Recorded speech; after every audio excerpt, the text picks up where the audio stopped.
This season, Instacart has your back to school.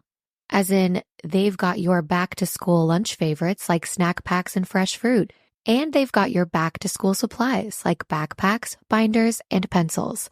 And they've got your back when your kid casually tells you they have a huge school project due tomorrow. Let's face it, we were all that kid.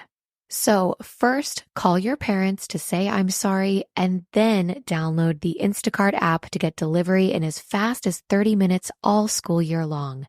Get a $0 delivery fee with your first 3 orders while supplies last. Minimum $10 an order. Additional terms apply.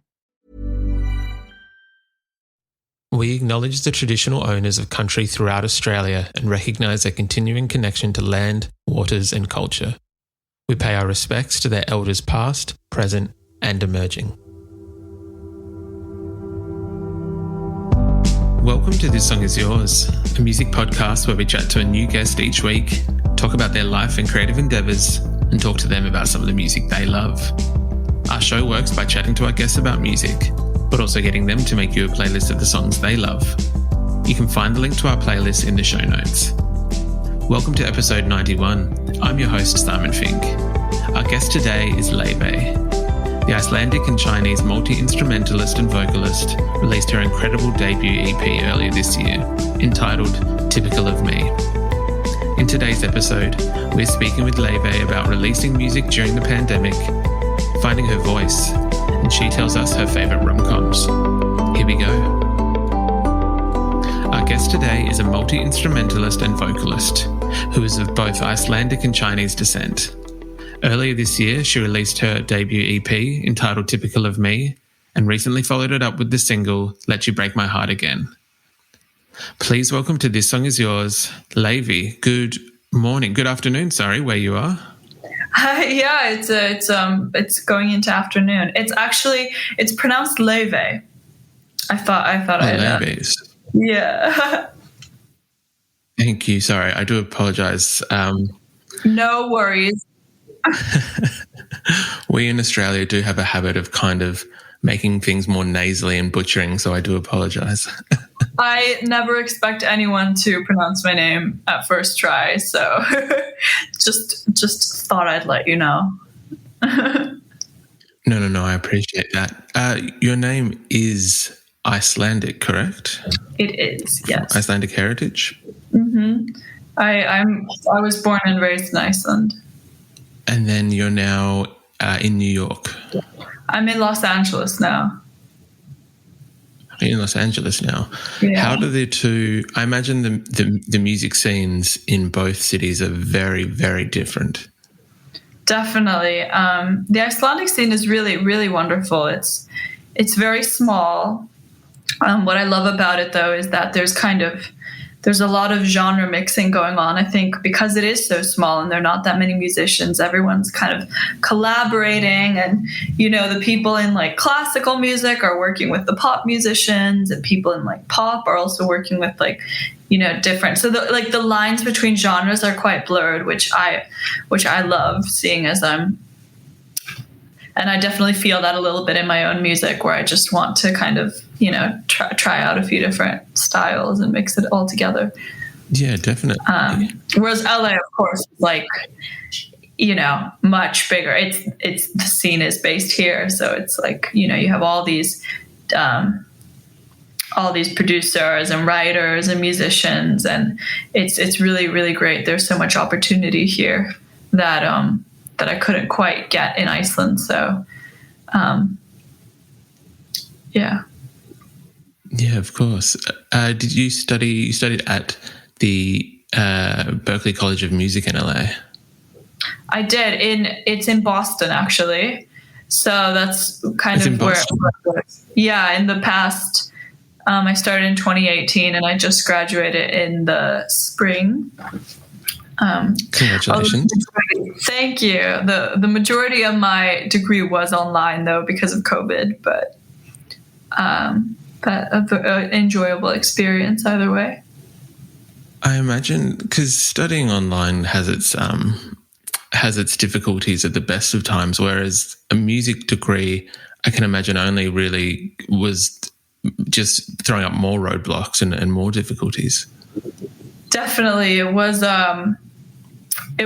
strange. I will say that, but it was actually it was a good thing for me, because I started releasing music just during the pandemic or during lockdown, really. And that was kind of like where the bulk of it just like all of a sudden my focus started to shift more into my career away from school, although they are, all music. And having it be online allowed me to travel and work and spend time working on my career, which definitely paid off. So it was actually a good thing in the end for me. Almost like a silver lining. Yeah. Congratulations. I saw that as you said, you've been releasing music throughout the pandemic, but you were able to finally play your first show with Lake Street Dive last week. Yeah. Oh my goodness. It was crazy. It was incredible. I've been such a big fan of Lake Street Dive for such a long time. Like it's really the most surreal, like crazy full circle moment I've had. I auditioned for Berkeley with a Lake Street Dive song because I was such a big fan and I love their music so much. So when this opportunity came along, I couldn't quite believe it. I don't think it really settled in. Well, I don't think it's settled in at all, actually, but it was really, really surreal and kind of for the first time seeing real faces and real people that I'd only previously seen through a screen before. Seeing them like call out songs or singing back my lyrics, that was just, I just can't believe that I get to do that. I imagine it is a very cool experience. It really is. Yeah. It really is. Now, not the reason for touring alone, but as you said, you were releasing music throughout the pandemic. You released, I think, what is one of this year's most gorgeous EPs in Typical of Me. Thank you. Just a fantastic. That's okay. It's a gorgeous EP where I think that there's this, without me fangirling too hard, it's this gorgeous mix of like jazz and like classical or traditional kind of pop that I don't think we've heard in like a while. I'm so sorry. I was getting No, that's okay. Where did your initial influence for your songwriting kind of come from? Well, thank you so much for saying that. That's like my main goal is to take, my goodness, I'm so sorry.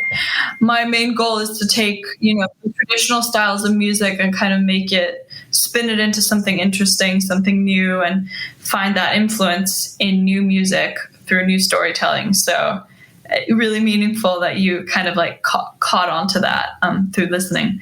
But I grew up in classical music. My mother's a classical violinist, and her parents, my grandparents, were both professors of classical music in China, in Beijing, in the Central Conservatory there. So I kind of grew up in a very like classical music household. I started playing piano when I was 4 and cello when I was 8, kind of very rigorous, like after school practice every day. And it just kind of like became like a part of me. And then when I was a young teenager, my father is not a musician, but he really loves jazz. And he had a really wonderful collection of like Billie Holiday, Ella Fitzgerald, and like Chet Baker records. And he would play that a lot in the house growing up. And I started like singing a bit, and I kind of felt like I resonated more with the voices of like Ella Fitzgerald rather than the voices of the pop singers that were current. As much as I love that music, I felt like jazz was like this middle ground between pop music, like new music, and classical. Like it felt, I'd listen to these Ella Fitzgerald recordings with these, or Nat King Cole recordings with these grand string arrangements, orchestras, and it just like made sense to me, and it was just the most beautiful thing. And I think that's the kind of music that can tie a lot of generations together, and it's very timeless in a way. And I think it's much more tied to a feeling of like warmth or nostalgia or some sort of fantasy. And I'm so in love with that idea. So I just wanted to bring that out in my music and my storytelling in some way. The music that you have been releasing and that we've heard, no, it does make sense. It is, I feel like you've kind of like worded it perfectly in that it is almost like a little bit of a fantasy. Just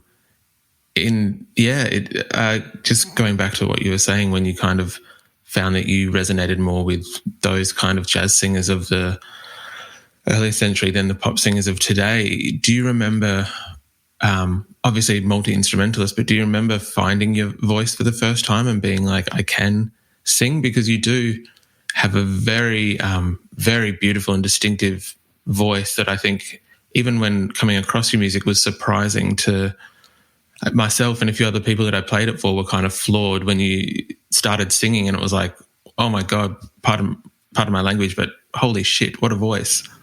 Oh, thank you. That means a lot. I think, there was one moment where one of my earliest memories of singing is, or singing like this, not just like as a baby, but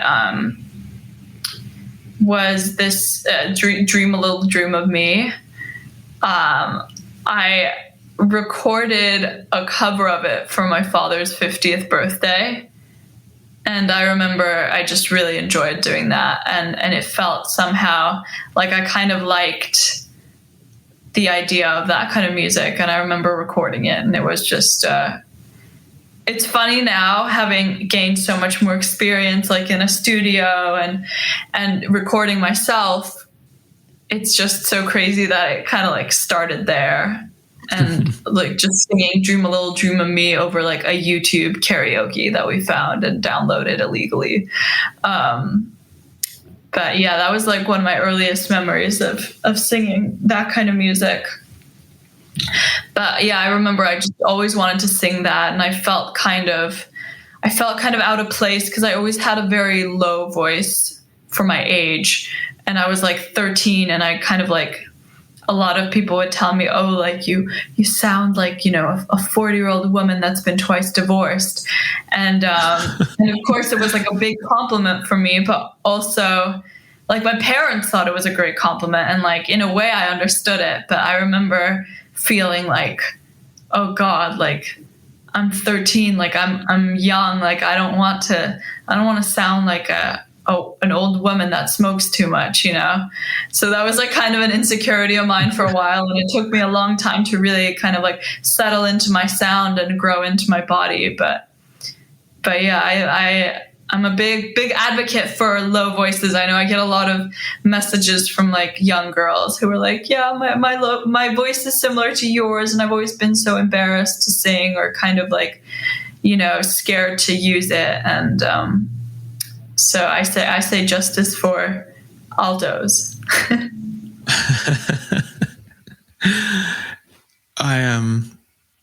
I can very much appreciate that. I think that I can only imagine that it would be very like a double-edged sword almost, having that compliment as a young woman, being told, it's a beautiful singing voice. You sound like, a divorcee of 40. So, yes, but again, beautiful voice, and as you said, justice for altos. I do agree with that. I'll get behind that movement.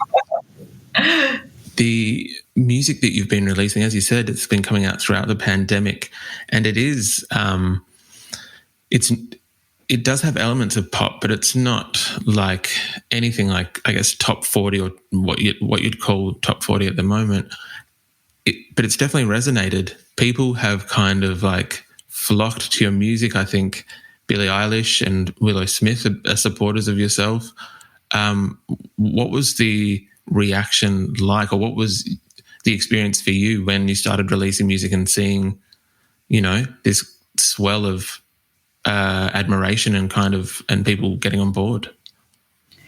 It was really crazy, and it happened so naturally that I almost didn't realize it, I think. But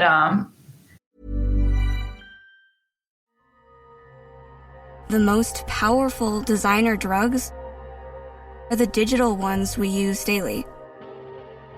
And we get high off them. One touch, tap, like, scroll at a time. Just like tech creators want us to. Use digital without digital using you. Learn more at sync.ithra.com. This summer, Instacart presents famous summer flavors coming to your front door. Or pool. Or hotel. Your grocery delivery has arrived, sir. That was faster than room service. No violins in the lobby. Oh, seriously? Anyway, sit back, relax, and get delivery in as fast as 30 minutes. Starring your favorite snacks, drinks, and more. Download Instacart for free delivery on your first 3 orders. Rated H for hungry audiences. Offer valid for a limited time. Minimum $10 per order. Excludes restaurants. Additional terms and fees apply.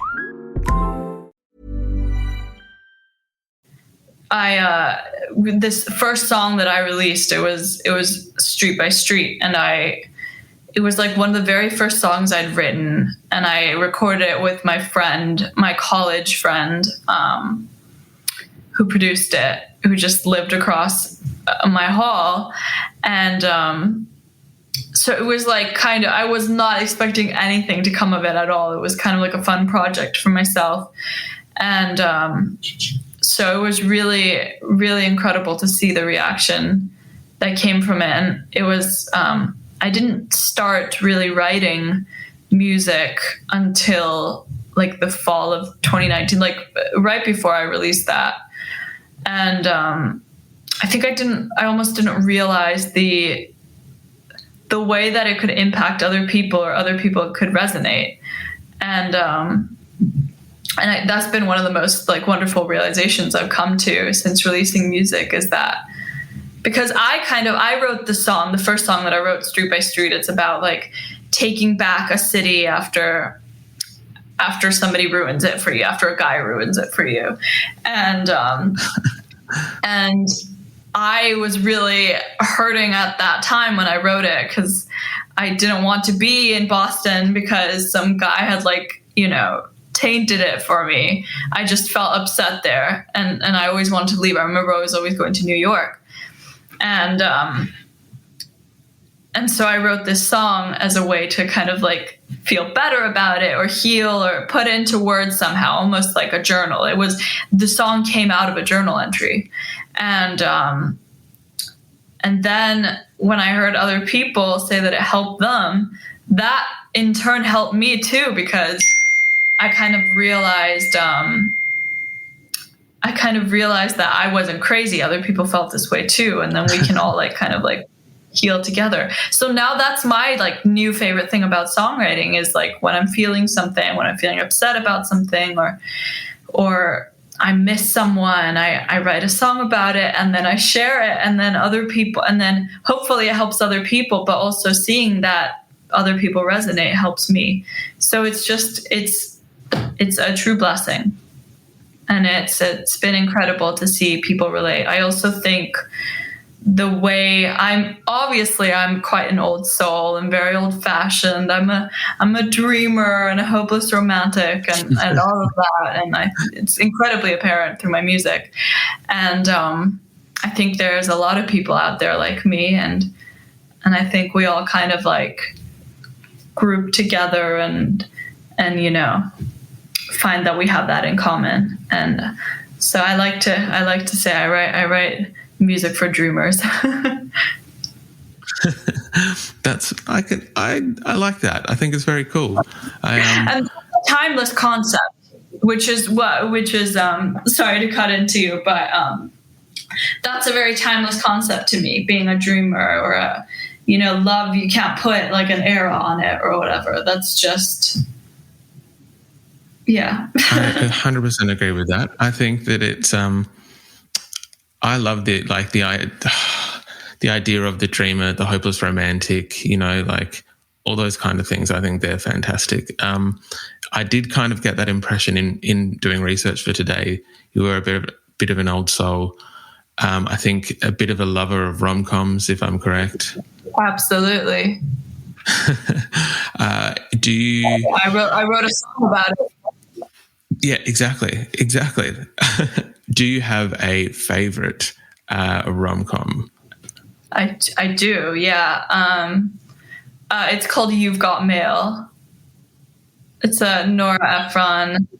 It's based in New York. It's about it's Meg Ryan and Tom Hanks, of course, and Meg Ryan owns like a little children's bookstore that's being squashed by this giant figure. It's just the loveliest movie.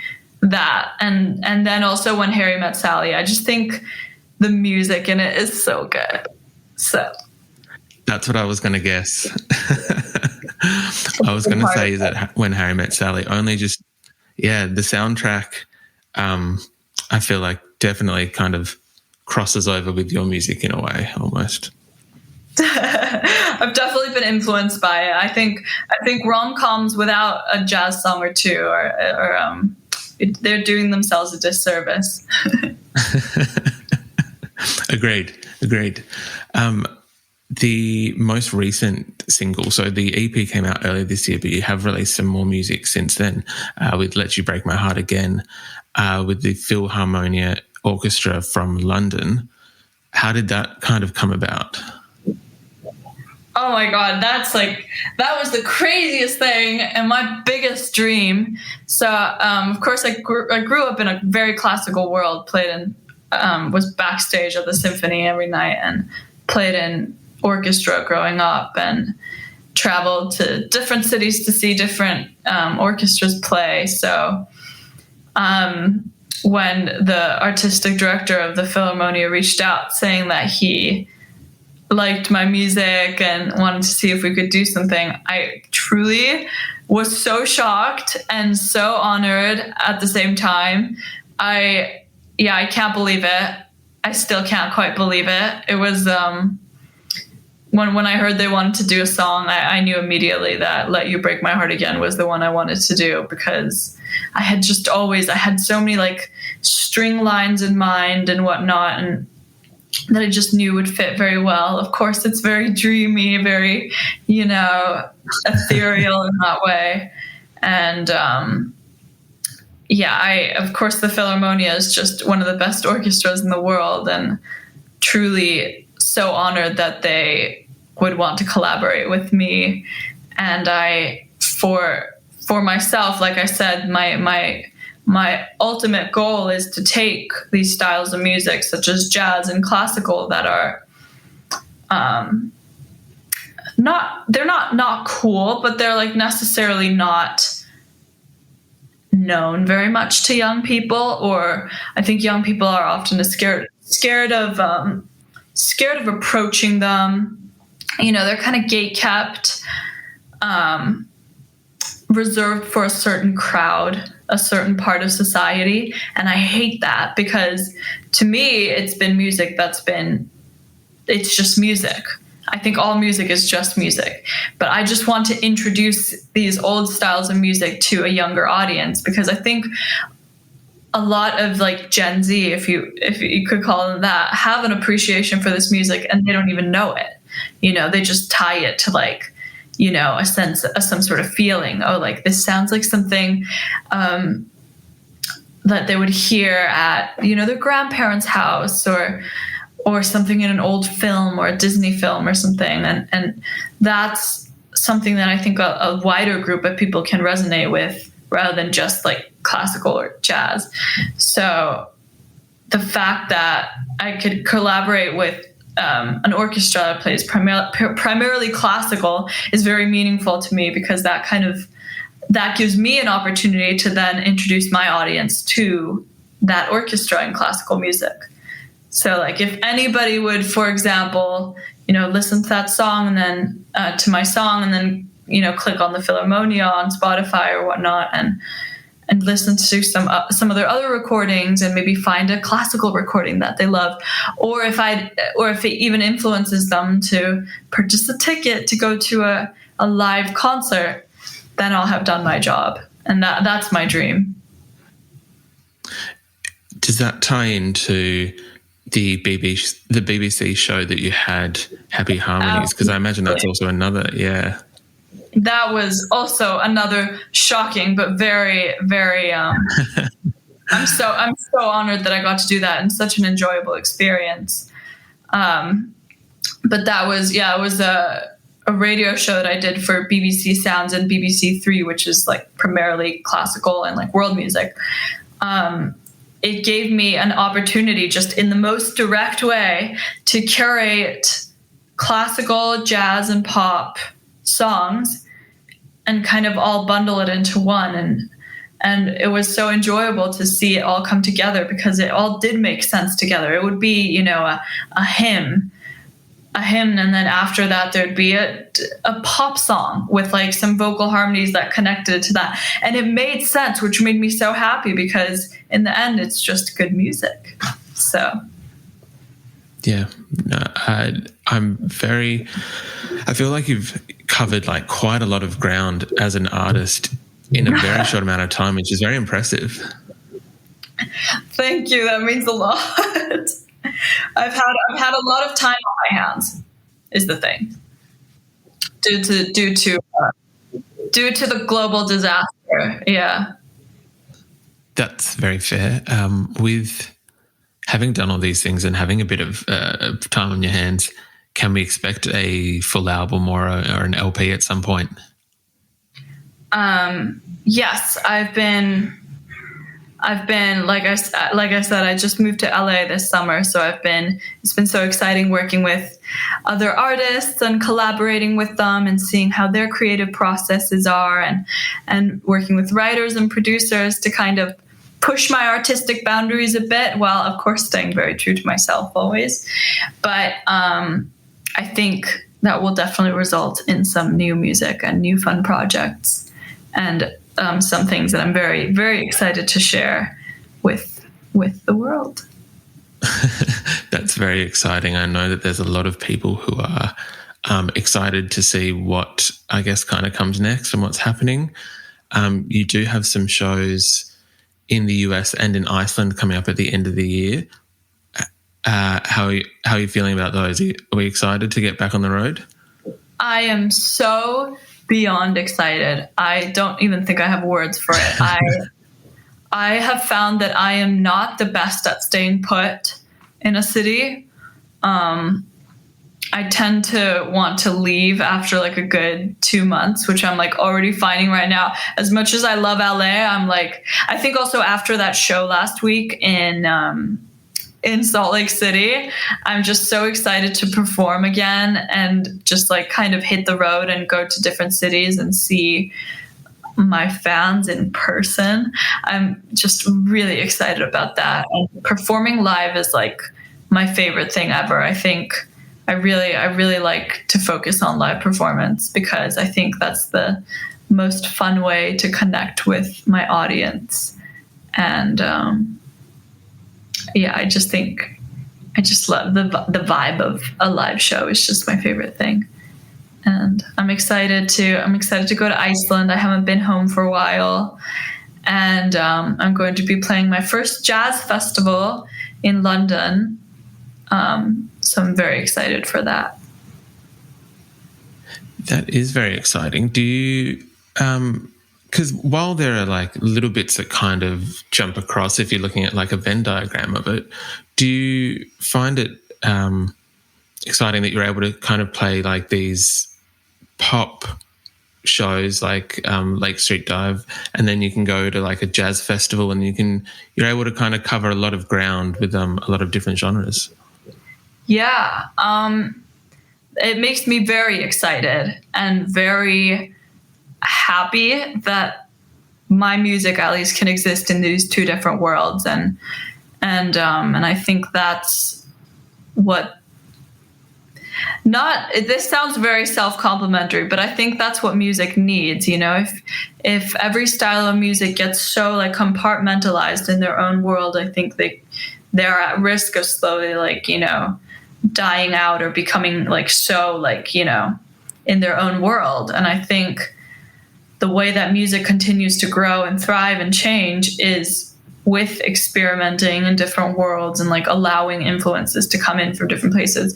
So to be able to do a song that in the end is a pop song with a classical symphony orchestra, or do a performance at a jazz festival, and then open up for a pop act, being able to play the same music in all those settings is very meaningful to me and exciting. I can 100% understand that. I think that there's a certain power in versatility, which I think that you've definitely been able to utilize and master. Thank you. Laufey, thank you very much for your time today. I do appreciate it. And thank you for being on the podcast. Congratulations again on the EP, and we look forward to seeing what you do next and touring Australia at some point, possibly. Oh my goodness, I would love to. I would love to go to Australia. I want to tour, but I do really want. I have some friends. It's really wonderful, so I would love to.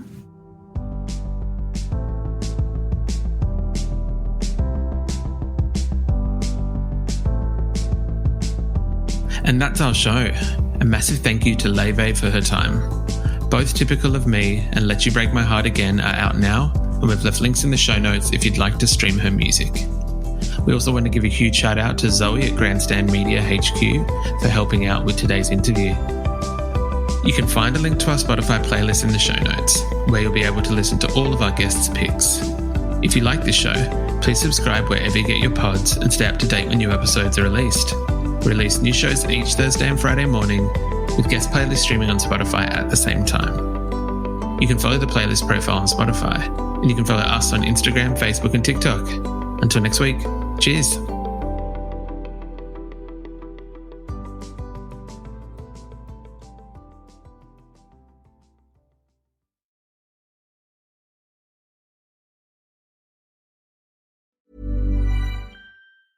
Imagine the softest sheets you've ever felt. Now imagine them getting even softer over time. That's what you'll feel with Boll & Branch's best-selling signature sheets in 100% organic cotton. In a recent customer survey, 96% replied that Boll & Branch sheets get softer with every wash. Start getting your best night's sleep in sheets that get softer and softer for years to come. Try their sheets with a 30-night guarantee. Plus, get 15% off your first order at bollandbranch.com, code BUTTERY. Exclusions apply. See site for details.